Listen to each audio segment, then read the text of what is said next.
Association tunnel ഇറ്റലിയുടെ ഉദ്ഘാടനം Napoli സെലർനോ പ്രൊവിൻസിയയിൽ നോച്ചേറ ഇൻഫീരിയോ പഗാനിയിൽ നടന്നു. നോച്ചേറ പഗാനി ഇടവകളുടെ വികാരി ഫാദർ ജോബി ചേർക്കോട്ട് ഉദ്ഘാടന കർമ്മം നിർവഹിച്ചു.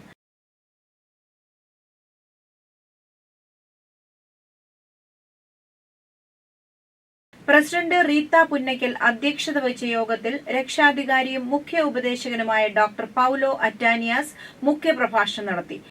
വൈസ് പ്രസിഡന്റ് ലാലു മൈക്കിൾ, നൊച്ചീറ ഹോസ്പിറ്റലിലെ doctor ഒറിച്ചിയോ കാർമിനെ, എവീസ് നോസറ, സുപ്പീരിയോറിലെ Amelia വില്യാനി, James Parakka, Jio Aaliya's എന്നിവർ സംസാരിച്ചു. നാടും വീടും കുടുംബവും വിട്ട് ഇറ്റലിയിൽ ജീവിക്കുന്ന പ്രവാസികളായ മലയാളികളുടെ ശബ്ദമായി നിരവധി പ്രവർത്തനങ്ങളാണ് അസോസിയേഷൻ ടണൽ ഇറ്റലി ചെയ്യുന്നത്.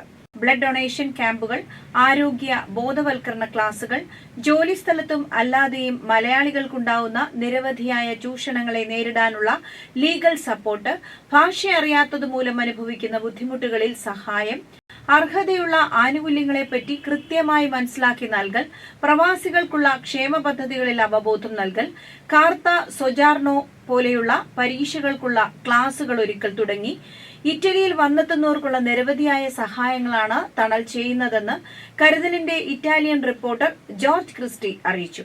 നേരത്തെ നടന്ന രക്തദാന ക്യാമ്പുകളിൽ ATI അംഗങ്ങൾ രക്തദാനം ചെയ്തിരുന്നു. കരുതൽ ന്യൂസ്, കൊല്ലം.